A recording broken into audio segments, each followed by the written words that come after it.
Hello there. Welcome to the Southwest Wings 30th Anniversary Birding Festival. Thank you so much for joining us today. My name is Stefany Boleyn and I am a park ranger at Kartchner Caverns State Park. I'm going to share my screen so you can see my presentation.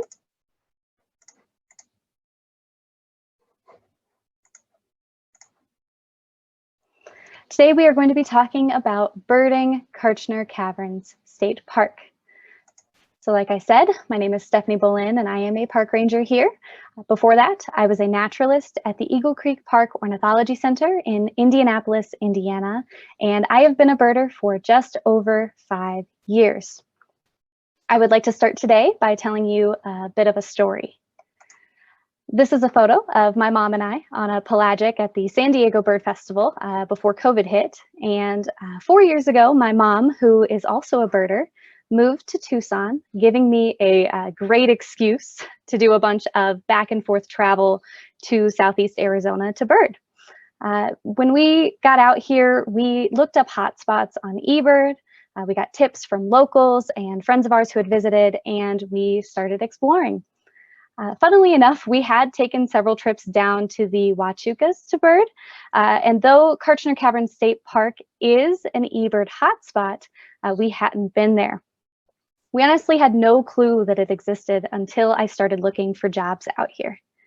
And in my years of birding, I have learned that a hotspot can really only truly be a hotspot if lots of people go there to bird and then record those birds on eBird, of course. In my short time here at Kartchner Caverns, I've learned that we have great birding habitat. We have the birds. We just need more birders. So today, we will be doing a brief overview of where to bird in the park, what birds you might be looking for, and what to prepare for your trip to bird here at Kartchner Caverns State Park. Kartchner Caverns is located in Cochise County here in Southeast Arizona.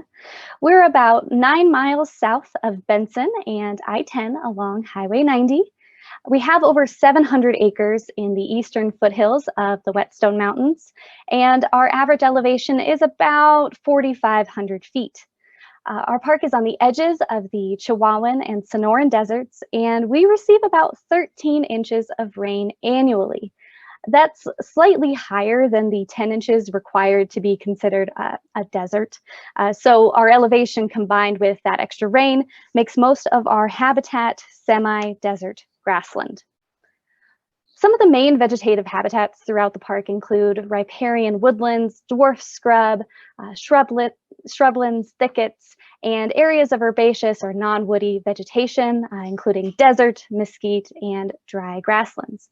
And just a fun note, our park is an international dark sky park, which is good for our migrating birds, of course, and it makes for some really pretty views while owling and looking for nightjars.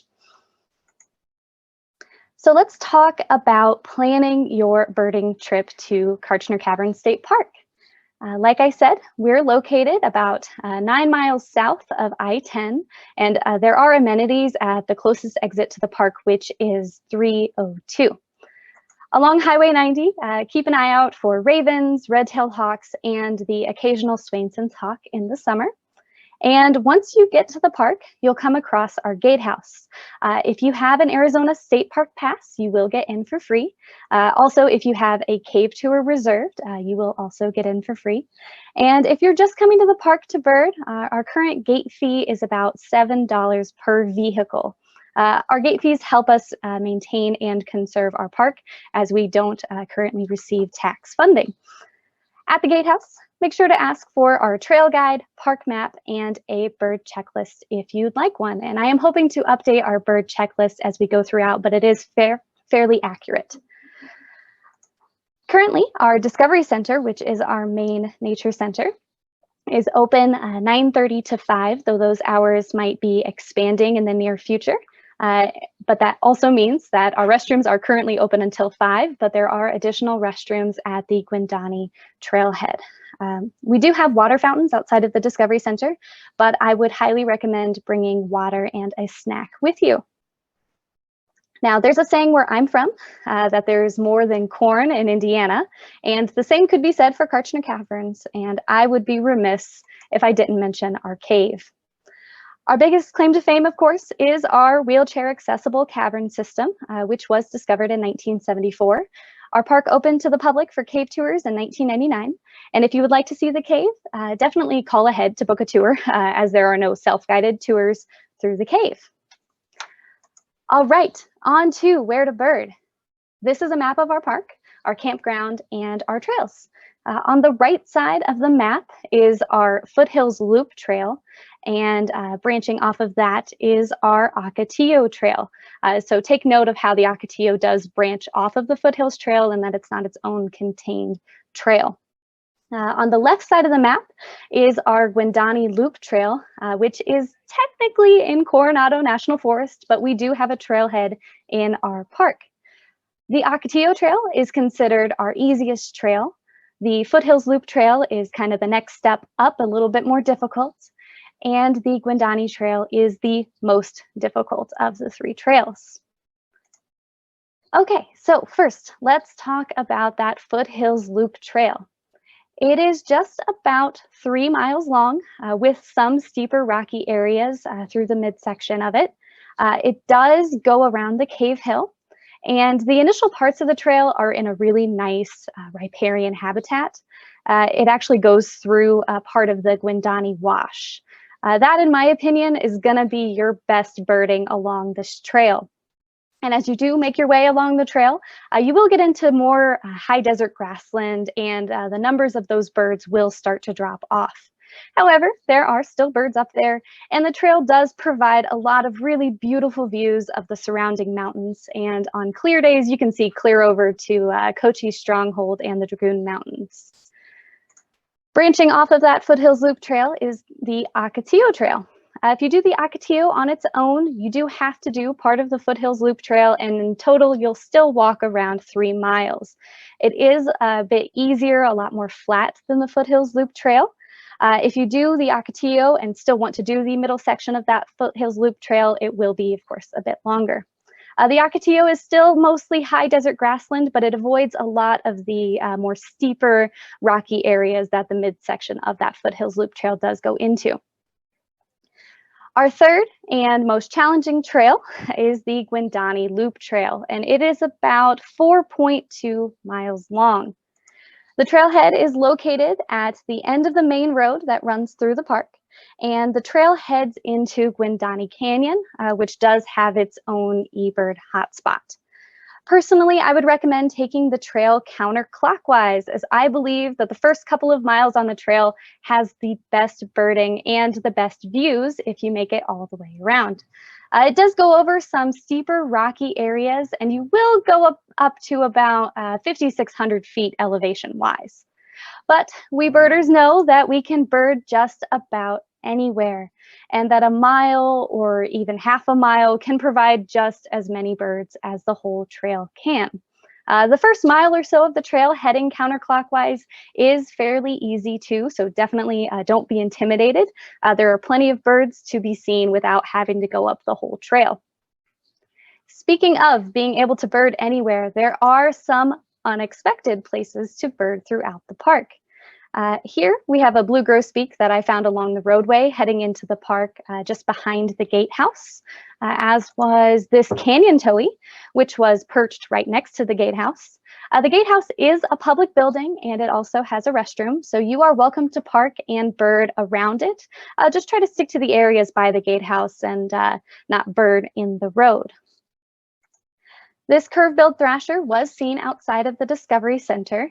We do have a hummingbird garden also outside of the Discovery Center, though I believe we are still working on some of our more native plantings to attract more of our hummingbirds and pollinators. So there's not a whole lot hanging out there right now, but definitely keep an eye on it. Additionally, around the Discovery Center, I have had SEAZ phoebes, a couple of different oriole species, and Bell's vireos, among many others, right by the Discovery Center. Actually, the Bell's vireos often perch behind the building and call while I'm trying to give my tour group introductions, which is quite distracting for me. I don't know if I've had any birders on my tour. I think I've had a couple, but only they've noticed it. So I've mentioned a few of the bird species that I've seen throughout the park, but there are many, many others. On eBird, the Kartchner Caverns hotspot has 158 species recorded, and the Gwindani Canyon hotspot has 168 recorded species. Nearby hotspots have well over 200 species, though, and I believe that our numbers will rise as more folks bird the park. Some of those hotspots do also have well over 1,000 checklists that have been submitted there, whereas our hotspots are only now just approaching 500 checklists each. And so I'm sure that our species count will rise over time. So what could you potentially see at our park? We know that different birds here are here at different times of the year, but we also have our year-round residents. Taking a look at the bar charts available on eBird, you'll find that our year-round residents include typical Southeast Arizona residents like the northern mockingbird here, SEAZ phoebes, Buicks and cactus wrens, curve-billed thrashers, bridled titmice, verdins, ladderback woodpeckers, loggerhead shrike, red-tailed hawks, mourning doves, Perluxias, canyon towhees, among a few others. Our winter visitors aren't much different than our year-round residents, but we do add birds like the northern harrier, dark-eyed junco, Hutton's vireo, Lincoln's sparrow, western meadowlark, our spotted and green-tailed towhees to the list. We will also start seeing some of our early spring and summer arrivals, such as the Townsend's warbler, Wilson's warbler, black-throated gray warbler, painted redstart, blue grosbeak, black-headed grosbeak, western summer and hepatic tanagers, many flycatcher species, as well as our summer raptors and hummingbirds. And a quick note on those raptors: on the way up on one of my cave tours, on the way up to the entrance of the cave, there was a zone-tailed hawk flying around, so definitely keep your eyes out for those as well. And I know that the bird list that we have here at the park and then also for Gwindani Canyon will grow and grow. And I'm really excited to see what additional species are hiding here, waiting to be found by birders and hopefully by you. I'd like to amend the saying that there is more than corn in Indiana to say there is more than a cave at Kartchner Caverns. We have beautiful trails. We have mammals like ringtails, foxes, and bats, of course. And we also have several species of snakes and lizards. And that is all, of course, in addition to the many, many birds that can be found here. And I hope that you'll take a morning to come out and bird our park. And if you do decide to camp here, I hope that you'll get a chance to see some of our common porwills, lesser nighthawks, and owls that live in our park as well. Thank you so much for watching. I hope to see you at the park someday, and the folks at the Southwest Wings are looking forward to welcoming you in person to next year's Southwest Wings Birding Festival. Thank you so much.